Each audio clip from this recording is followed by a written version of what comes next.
উত্তরপ্রদেশের চতুর্থ দফার ভোটের দিকে আমাদের নজর রয়েছে। 59টি কেন্দ্র এবং 9টি জেলা, এবং যে 9টি জেলায় ভোট হচ্ছে তার মধ্যে লখিমপুর খেরি রয়েছে, উন্নাও রয়েছে।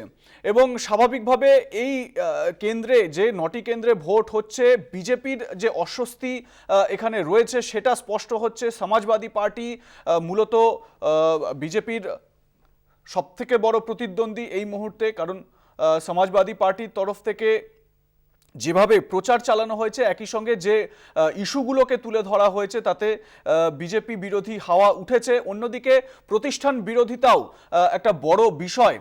যে প্রতিশ্রুতিগুলো বিজেপির তরফ থেকে দেওয়া হয়েছিল, সেই প্রতিশ্রুতি পূরণ কি হয়েছে সাধারণ মানুষের মধ্যে, এই প্রশ্নগুলোও রয়েছে। আমরা সরাসরি চলে যাব লখনউয়ে। আমাদের ন্যাশনাল एडिटर मनोज मनु রয়েছেন, সেখানে কথা বলবো তার সঙ্গে।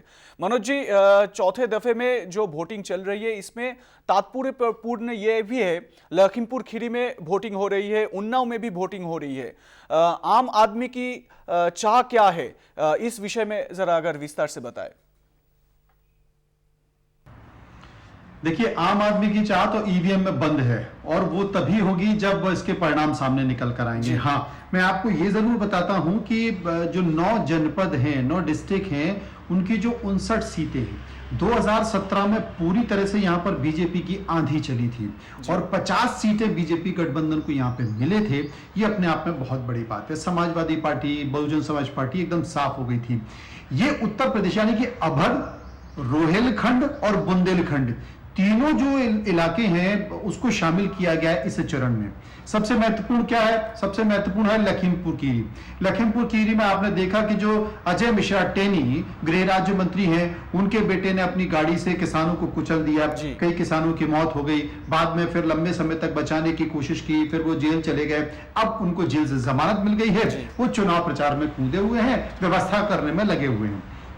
कोई कुछ कहने वाला नहीं, कोई कुछ सुनने वाला नहीं है।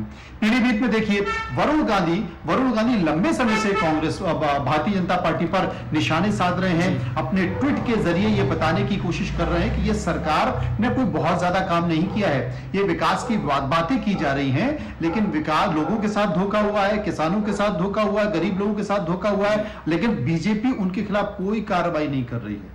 बीजेपी चुप बैठी हुई है क्योंकि उन्हें लगता है कि अगर इनके खिलाफ हम कार्रवाई कर लेंगे, कोई ऐसा ना हो कि ये कांग्रेस में शामिल हो जाएं, ये समाजवादी पार्टी में शामिल हो जाएं, इसलिए दोनों चुप हैं। यानी कि मेनका गांधी, वरुण गांधी पार्टी के से नाराज हैं और निश्चित तौर पर वो अपना काम भी कर रहे होंगे, ये भी साफ है। अब यहां पर सवाल आता है लखनऊ यानी कि अवध बड़ा नजाकत का शहर है और इस नजाकत के शहर में अभी आपने देखा होगा इस चरण में, क्योंकि ज्यादातर जो चरण हैं जो कि मुस्लिम बाहुल्य हैं, वो इलाके धीरे धीरे खत्म हो गए हैं। तो अब पाकिस्तान गायब हो गया बीजेपी के नेताओं के मुंह से, आतंकवादी गायब हो गया बीजेपी के नेताओं से, साइकिल पर बम लगकर चले जाते हैं वो गायब हो गया।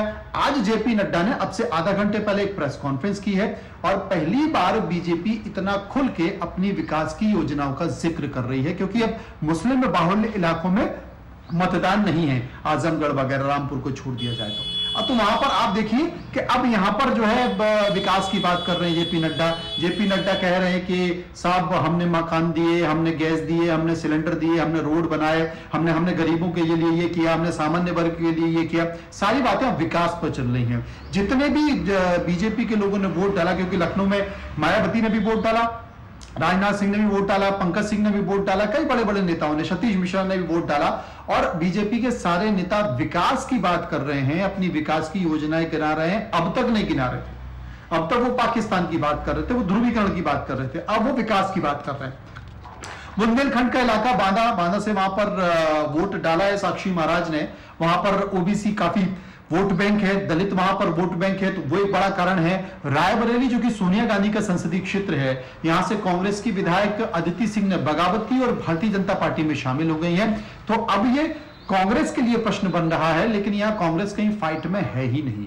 यहां भी समाजवादी पार्टी टक्कर देते हुए अदिति सिंह को दिखाई दे रही है।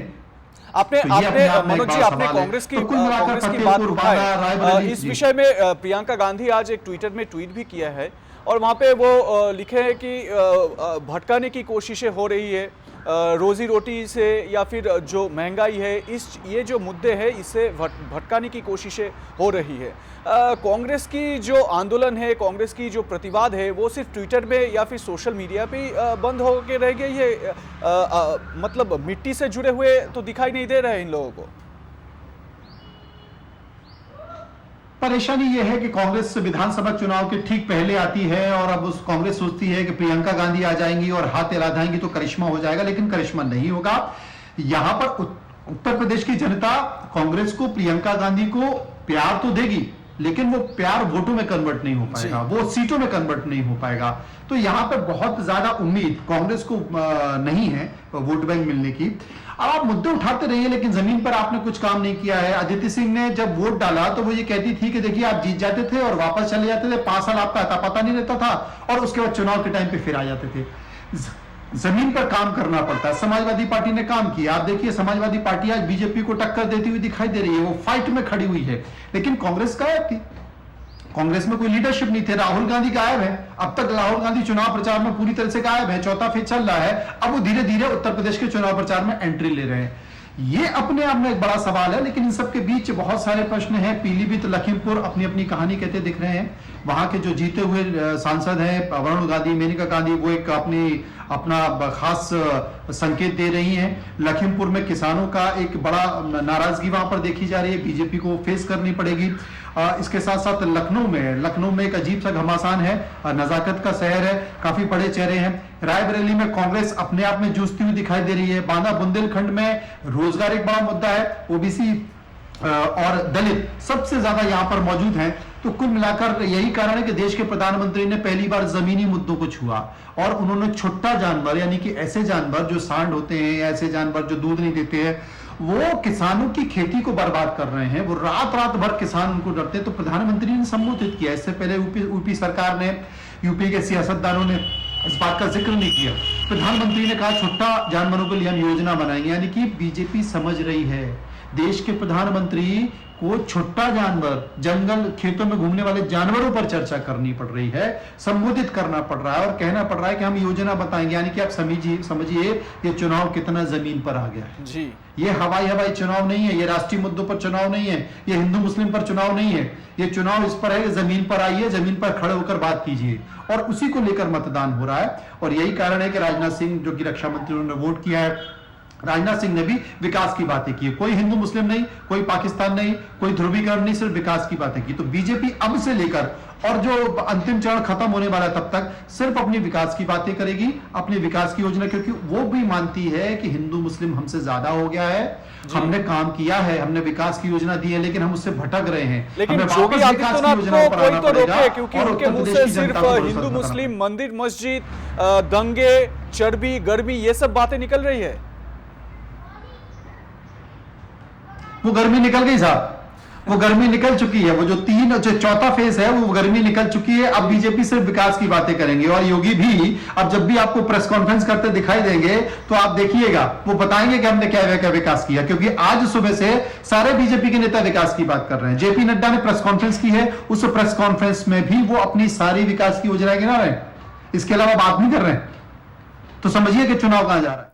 जी बिल्कुल जी, फिलहाल के लिए शुक्रिया मनोज जी। हम आपसे फिर मुलाकात करेंगे और विस्तार से आलोचना करेंगे। मनोज मनु আমাদের ন্যাশনাল এডিটর সরাসরি ছিলেন লখনউ থেকে।